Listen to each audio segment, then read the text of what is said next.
말씀으로 하루를 시작하신 여러분에게 우리 주님의 은혜와 평강이 가득하시기를 간절히 축복합니다. 함께 보실 하나님의 말씀은 시편 58편 1절부터 11절 말씀입니다. 시편 58편입니다.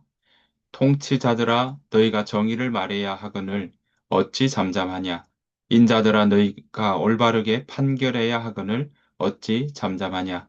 아직도 너희가 중심에 악을 행하며 땅에서 너희 손으로 폭력을 달아주는도다. 악인은 모태에서부터 멀어졌으며 나면서부터 곁길로 나아가 거짓을 말하는도다. 그들의 독은 뱀의 독 같으며 그들의 귀를 막은 귀머거리 독사 같으니 술사에 홀리는 소리도 듣지 않고 능숙한 술객의 요술도 따르지 아니하는 독사로다. 하나님이여 그들의 입에서 이를 꺾으소서.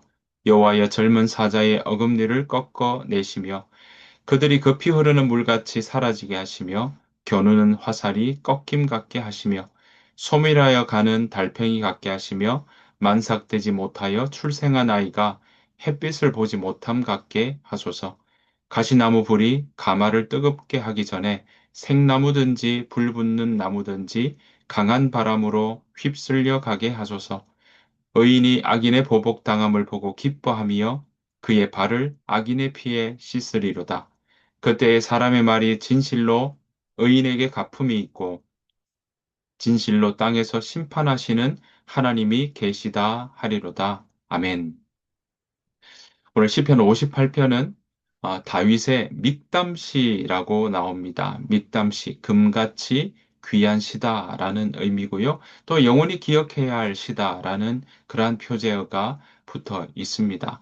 자, 여러분 오늘 시편 58편의 내용들은요.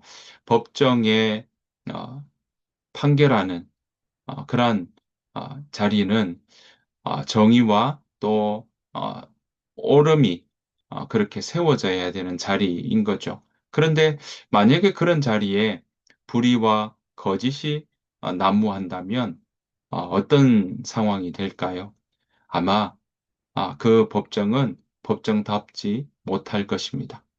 다윗은 지금 58편에서 부패한 그러한 지도자들 또 부패한 재판관들을 향해서 하나님의 심판을 호소하는 그런 내용들이 바로 이 자리에 담겨 있습니다.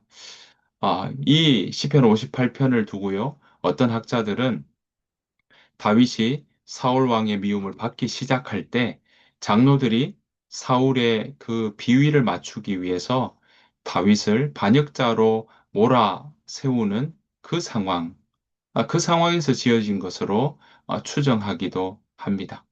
자, 58편 다윗은요, 정치적 권력자들, 재판관들이 불의를 행하는 그러한 모습, 그런 현실 앞에서 참을 수 없는 그런 분노를 느끼고 하나님의 그 공의를 강력하게 이야기하는 그 내용들이 바로 이 줄거리를 이어가고 있습니다. 자, 그 내용들 우리가 한번 살펴보기를 원합니다. 자, 1절 이렇게 이야기합니다. 악에 대한 이야기인데요. 통치자들이 어떤 모습인지 이렇게 비판하고 있는 것을 볼 수 있습니다.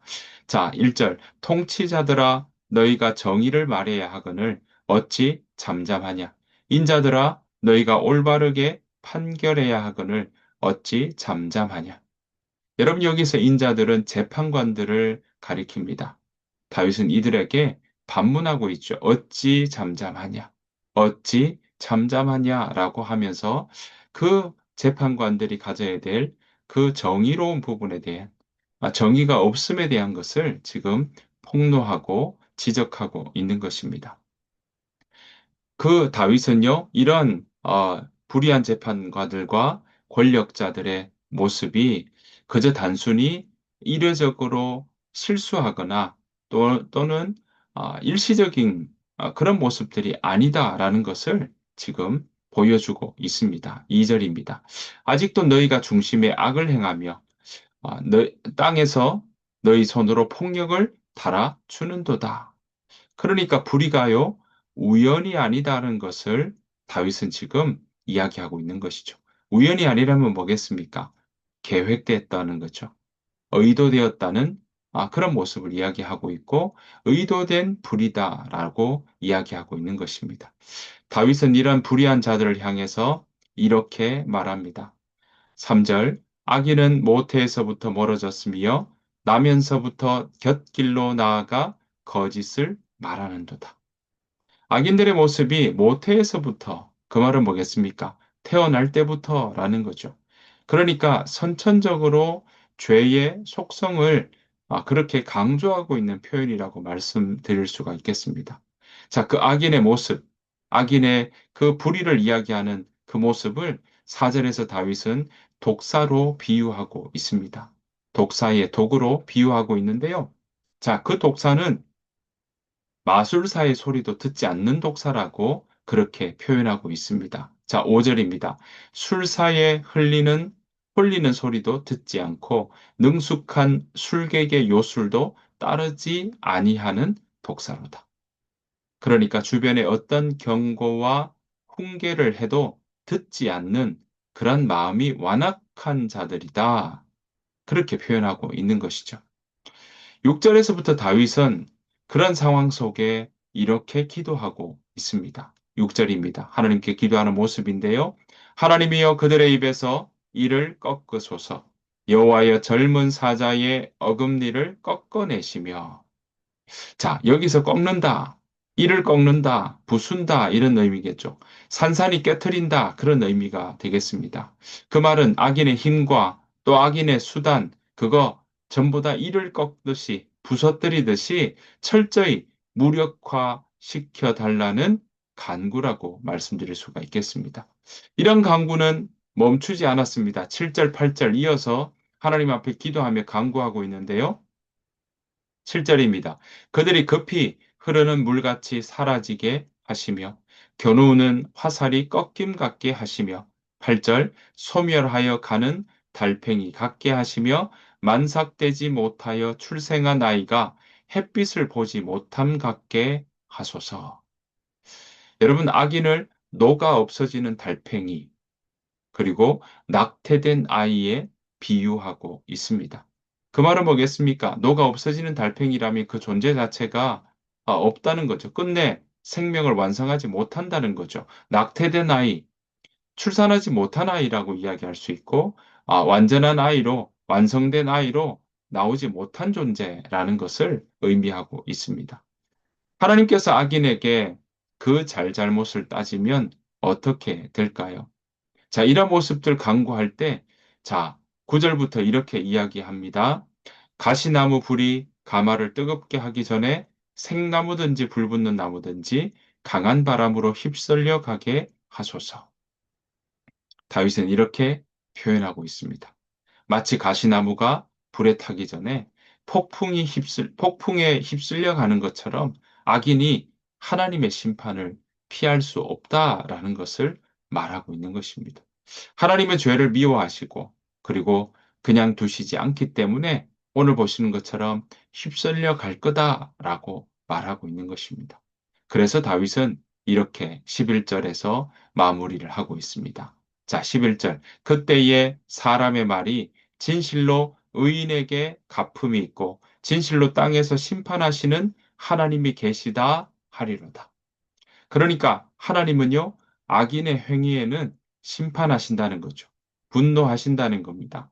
하지만 의인의 행위에는 상급으로 응답하시고 보응하신다라는 것을 우리에게 보여주고 있습니다. 사랑하는 성도 여러분, 하나님은 사랑의 하나님이시지만 그러나 그 하나님은 무작정 사랑만 있는 하나님이 아니라 정의와 공의도 함께 가지고 계시는 하나님이시다는 겁니다. 정의와 공의가 함께하는 사랑이어야 그것이 건강한 사랑이요, 바로 단단한 사랑이라고 말씀드릴 수가 있겠습니다. 여러분, 하나님의 정의는 반드시 드러납니다. 물론 우리가 이 땅 가운데 있으면서 왠지 정의가 굽어졌고 또 공의가 땅에 떨어진 것처럼 보일지 모르지만 그러나 세상의 법정은 그렇게 무너질 수 있어도 하늘의 법정, 하나님께서 재판하시는 그 자리는 흔들리지 않는다라는 사실을 우리는 기억해야 할 것입니다. 여러분, 하나님은요, 악을 미워하신다 하셨습니다. 그리고 그 악을 뿌리부터 다루십니다. 그래서 결국 어쩌면 오래 참으시는 것 때문에 악에 대해서 하나님이 그냥 놔두는 것처럼 보일지 모르지만 아니요. 악인에 대해서는 철저히 징벌하기를 원하시는 것이 하나님의 뜻입니다. 다만 그 악인도 다시 하나님께로 돌아오기를, 회개하고 돌아오기를 참고 기다리시는 하나님이시라는 사실입니다. 그러기에 여러분, 우리가 하나님의 말씀을 따라가고 하나님의 말씀을 우리의 삶의 길의 좌표로, 표지판으로 그렇게 마음을 먹고 살아가는 사람들이라면, 그러한 믿음의 사람들이라면 세상에 보이는, 그래서 불의로 또 남을 억압함으로 폭력으로 정말 아, 공의롭지 못한 것으로 마치 부를 얻고 명예를 얻고 이 땅에 권력을 얻는 것처럼 보이는 그것에 우리의 마음이 흔들리지 않아야 할 것입니다. 부럽게 생각하지 않아야 할 것입니다. 그런 불의에 동조하지 않아야 할 것입니다. 여전히 하나님의 공의와 정의의 하나님은 여전히 우리와 함께 하시고 또한 사랑으로 우리를 돌보심에 참고 기다리신다는 사실을 우리는 기억해야 할 것입니다.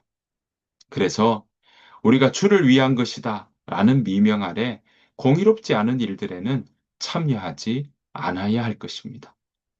혹여 세상의 권력과 법정이 불의로 물들고 어, 공의가 굽어지는 일이 있다 할지라도 하나님이 최종 판결하시는 공의의 재판장이심을 바로 우리는 기억하며 살아가야 할 것입니다. 결국에는 하나님이 이 땅을 다시 오실 그날 세상을 심판하실 것입니다. 그것을 우리가 믿으며 오늘 하루도 의의 길로 걸어가는 저와 여러분들의 삶이 되시기를 간절히 축복합니다. 주님께서 가르친 기도로 마치겠습니다. 하늘에 계신 우리 아버지여, 이름이 거룩히 여김을 받으시오며, 나라가 임하옵시오며, 뜻이 하늘에서 이루어진 것 같이 땅에서도 이루어지이다. 오늘 우리에게 일용할 양식을 주시옵고, 우리가 우리에게 죄 지은 자를 사해 준 것 같이 우리 죄를 사해 주시옵고, 우리를 시험에 들게 하지 마시옵고, 다만 악에서 구하시옵소서. 나라와 권세와 영광이 아버지께 영원히 있사옵나이다. 아멘. 오늘 주신 말씀 생각하시면서 우리가 우리 마음 가운데 하나님 불의를 부러워하고 정의롭지 못한 것을 따라가는 삶이 아니라 하나님 우리가 여전히 사랑과 정의가 함께 가지고 계시는 그 하나님을 따라 하나님 우리가 의의 길로 걸어가게 하시고 하나님이 주시는 사랑 안에 누리며 살아가게 하여 주옵소서. 그 마음으로 함께 우리가 기도하며 나아가기를 원합니다. 오늘 하루를 두고 우리의 일터를 놓고 또 우리 교회를 위해서도 우리 자녀를 위해 다음 세대를 위해서도 한국 교회를 위해서도 함께 이 시간 기도하며 나아가길 원합니다. 다 같이 기도하겠습니다.